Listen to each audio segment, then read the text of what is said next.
Do you think that both countries were at the brink of nuclear war and it was because of American intervention this war was averted? This was almost a third world war, not only an atomic, third world war. China is victorious, Pakistan is victorious, Turkey, Azerbaijan, and not only that, America is victorious as well because they have remained neutral in this. In particular, mentioning of Jammu and Kashmir dispute by American president, India will respond positively. The way American president said that there has to be a resolution to this conflict. The picture, the arena has been changed. And now India don't have any choice except talking about that issue. Don't you think it is the responsibility of America, international community, to look into Pakistani narrative against India, that it is India which is supporting terrorism? Biggest loss India is facing today, their credibility in that region, that they are the regional superpower. I think that myth is broken. Regional countries stood behind Pakistan. Arab world stood behind Pakistan. China stood behind Pakistan. How you see this diplomatic embarrassment and defeat to Mr. Modi? Only country was standing with India was Israel. True. They were only there to test their testants. They were only there to check their systems. They were only there to promote their defense products.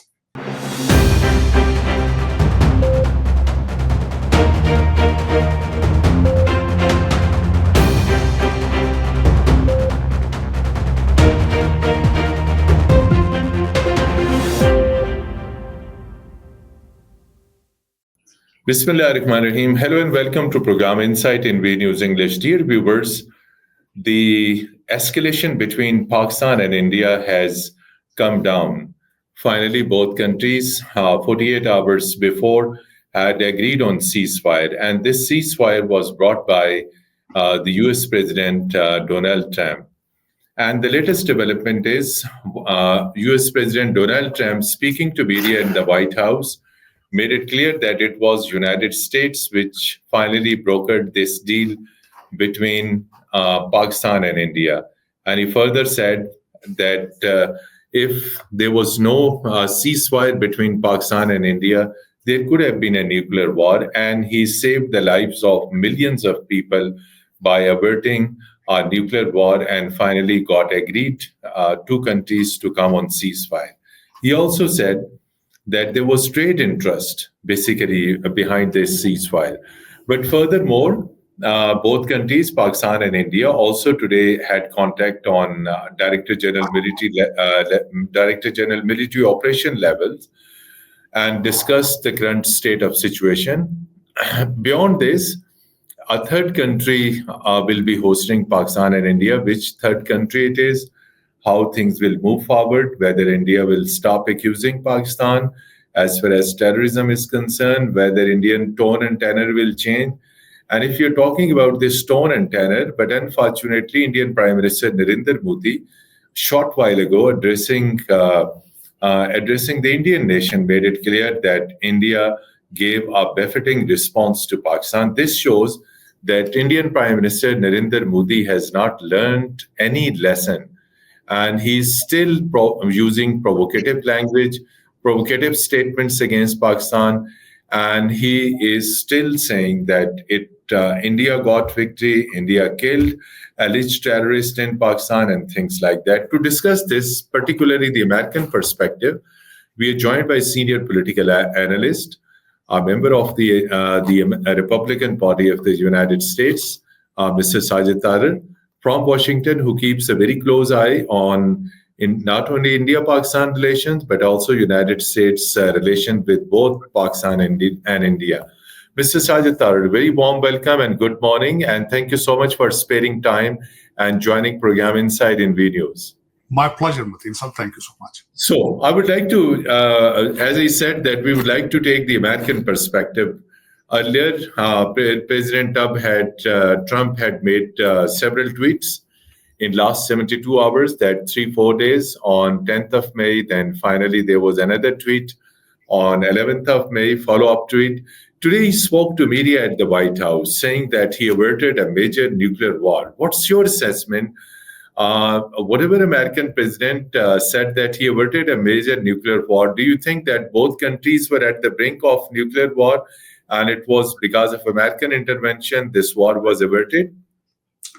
First of all, I wanted to start from here that Donald Trump is inches away from the Nobel Peace Prize because he has been, during his first term, there was no conflict. And the second term, during his campaign, he continuously said that he's anti-war. He will be the anti-war president, and his legacy will be united, not divided. And the proven, he has directly talking to Iran, and he has been directly trying to deal with Gaza and Ukraine war.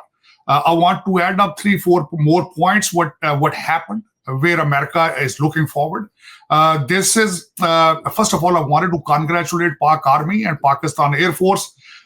They have made a miracle. They have made a new warfare model for the world, from the $9 billion yearly budget versus $80 billion yearly budget. So they have created right now.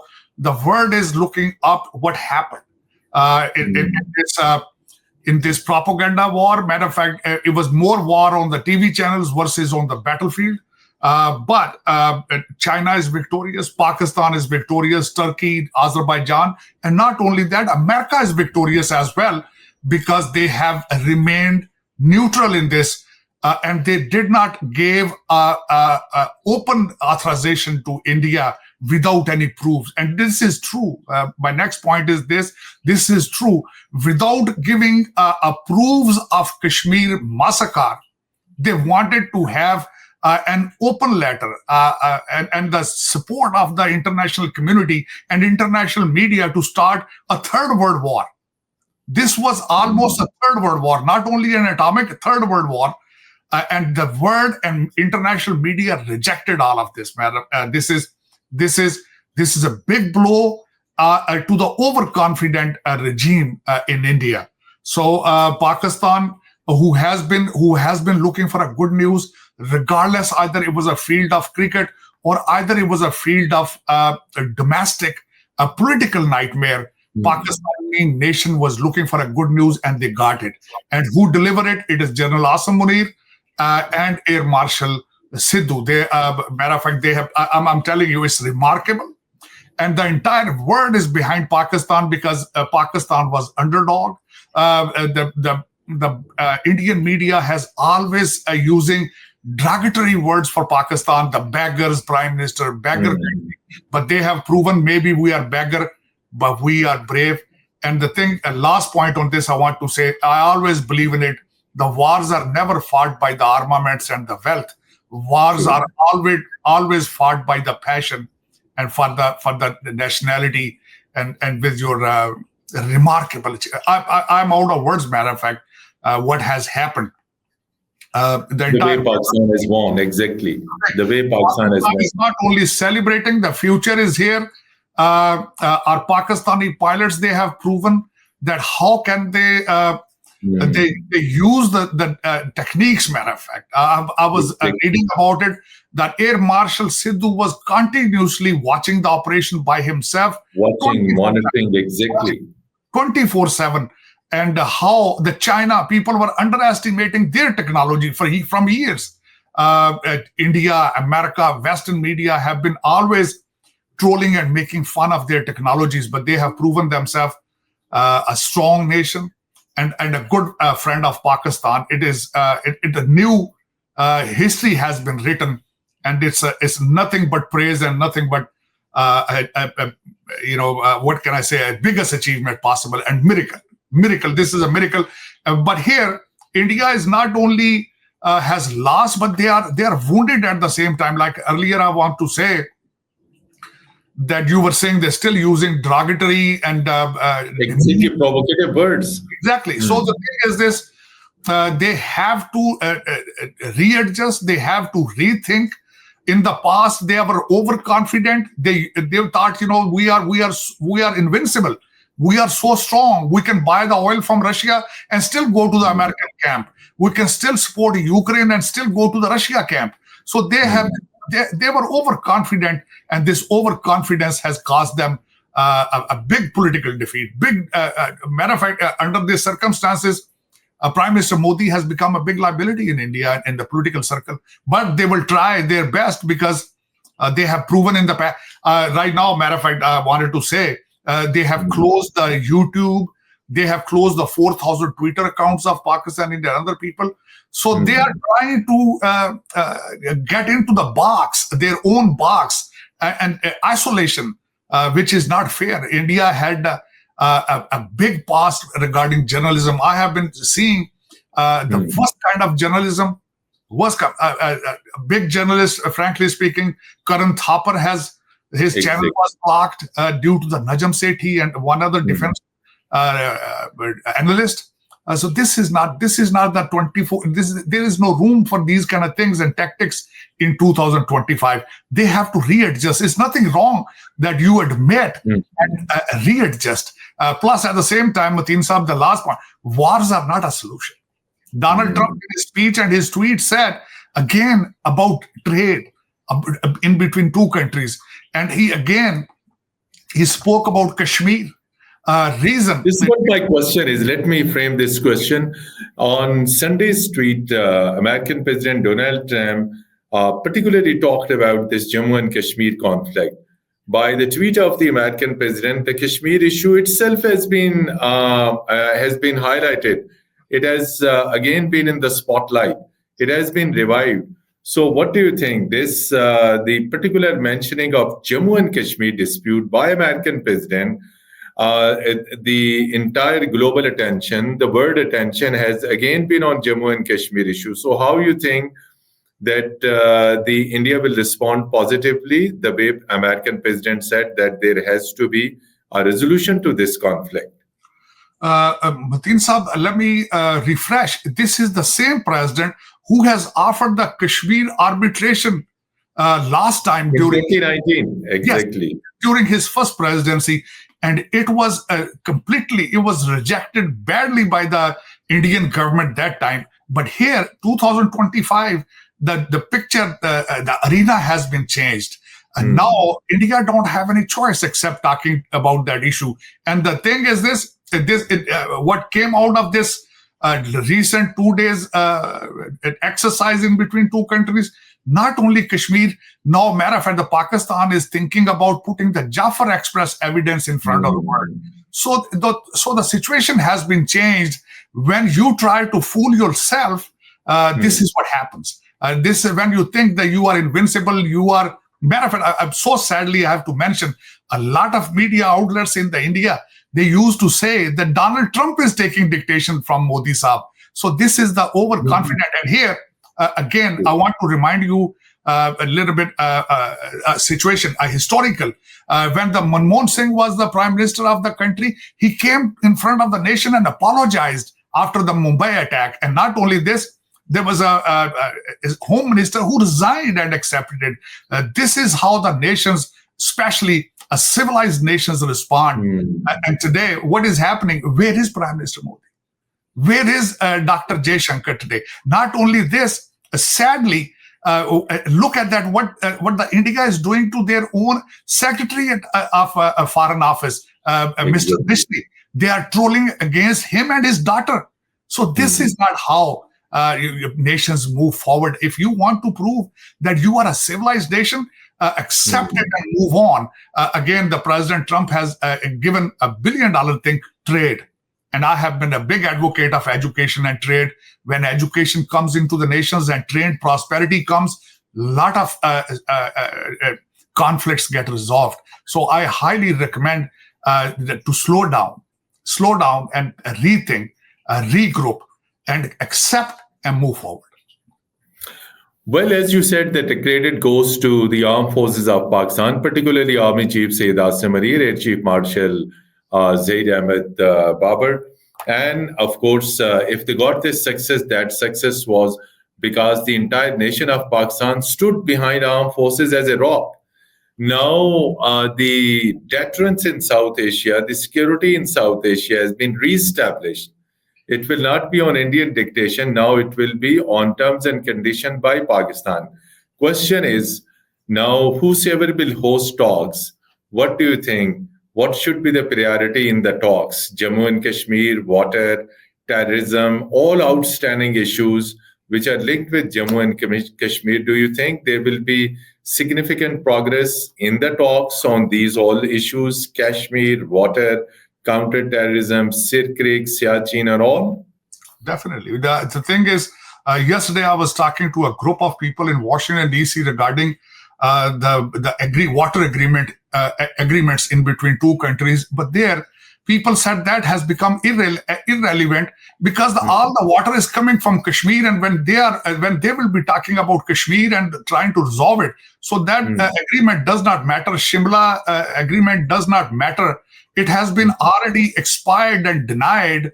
First of all, from the Pakistani government, or secondly, Donald Trump accepting Donald Trump's arbitration, third party. So the Simla agreement as well has become irrelevant. But in the future, now the game has changed. Not only in this conflict, not only India lost, Israel lost at the same time.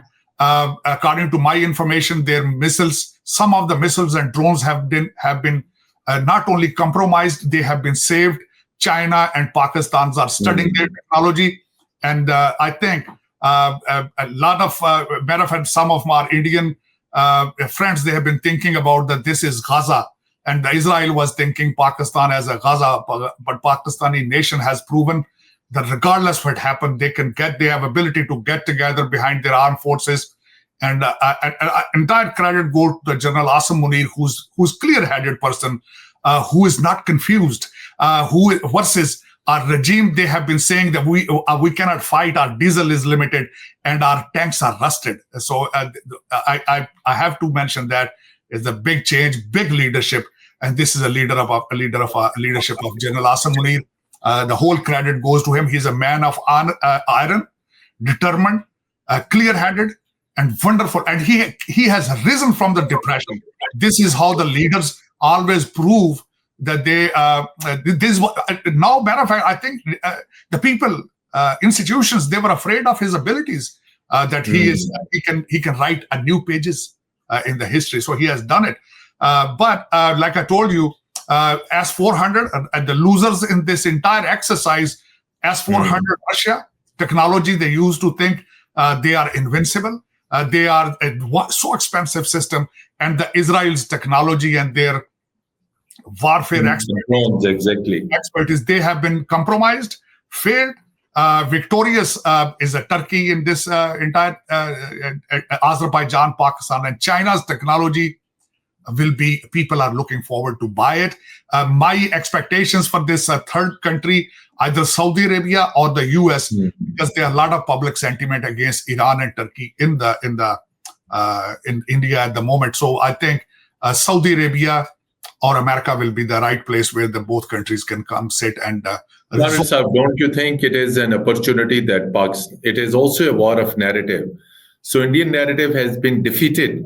So what do you think now the international community, particularly Washington, which dictates most of the terms of peace, security, Ukraine, to many things, don't you think that Americans will be now watching New Delhi differently because fake and concocted Indian narrative has been completely exposed? International media has completely exposed false statements, concocted statements of India against Pakistan as far as terrorism is concerned. They have been leveling terrorism. Pahalgam incident took place, and without even start of investigation, Pakistan was accused. So need your comments that as far as this Indian false narrative against Pakistan is concerned, don't you think it is the responsibility of America, international community, to look into Pakistani narrative against India, that it is India which is supporting terrorism, transnational terrorism from Pakistan to United States and Canada?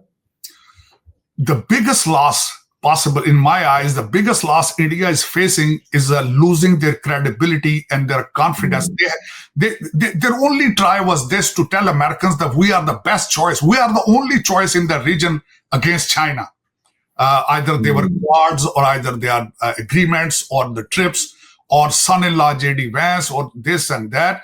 So the thing is, losing that status itself Now America has to think about it, who can serve us better, who can be a real partner. And that was one of the reasons J.D. Vance and Donald Trump, they were neutral in this thing. They were waiting for that moment, matter of fact, to see it, how India prove in this battleground before they put all of their eggs in the one basket. So I think the basket has been broken. The biggest loss India is facing today, their credibility in that region, that they are the regional superpower. I think that myth is broken, proven wrong, and it will take years to come to this point. And not only second biggest loss is this, their economy. Imagine about their stock exchange has lost more than $81 billion, and loss in the army warfare is about $10 billion. And not only this, imagine about it, there was a slogan they used to say, China slows, India grows. So that slogan is broken right now, and how they will fix it. They have to show some leadership, accept it, and move forward with it. And not only this, I want to tell my Indian friends, without a relationship with the neighbors, you cannot move forward. Today, you have to rethink about it. Bangladesh is against you. Pakistan is Sri Lanka is against you. Even in Nepal, is a lot of voices are coming from there. China, longest borders. How can you move forward with all of these relationship with the neighbors? How can you become an economic superpower in the region? Imagine your dream is to challenge China. But China, in last 50 years, were not involved in any conflict. They have been proven themselves how to build a big economic superpower within 30 years. Exactly. So messing up with your neighbors, and here again, Mateen Saab, all of these neighbors cannot be wrong, and you can be always right. You have to think about it and move forward. And the only move forward is mending the relationship with your neighbors, thinking about peace and prosperity and trade and education. That is the only key to success. You again mentioned about trade, that if the Indian relations with the neighboring countries is not good, India cannot make progress as far as economic development is concerned. This is what the next question is. The US president did talk about that behind ceasefire was trade interest of both India and Pakistan. And of course, it was not Pakistan, it was India which begged for ceasefire. And at a time when India has been accusing, India has been sending terrorists, India carried out first attack, and then India carried out second attack on Pakistan, massive drone and missile attack. So what do you think that what is the significance and importance of trade and economic conditions? And as you mentioned earlier, that this nuclear war or this missile war or this longer conflict will definitely destroy this economic development, will make countries zero if the countries continue to engage in war and conflict. So how important is the angle by Mr. Trump to both Pakistan and India that there was trade interest and America will promote trade if both countries will maintain peace and ceasefire? Mateen Saab, my relationship with President Donald Trump starts from 2015. I have been a close supporter and ally with him. And I have read his mind. The biggest difference in between Obama and Joe Biden, that Donald Trump is a businessman and he wants to achieve a war. He wants to achieve war issues through the tariffs and through the economic power. So the thing you have to adopt business narrative, trade narrative, exactly. So the thing is coming up with a trade, putting up a trade first. Donald Trump realized this thing: when the people are prosperous, when the people are living good, they don't go into the conflicts. So that's a fundamental thing, and that's what the Donald Trump's indication toward the trade and economy. And we have to learn it. I have been always telling people my ideal objective. My objective is to India, Pakistan to go into the trade and learn from each other instead of fighting with each other.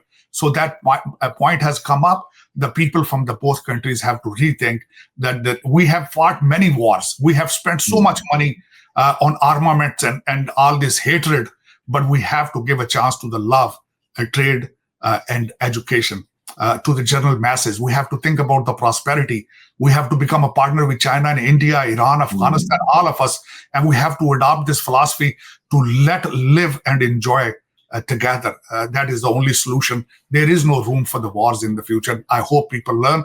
And a lot of voices are coming from inside of India of these things. And people are waiting for Mr. Modi to come out and accept, I won't say the defeat, but accept the reality of this conflict and move forward with it.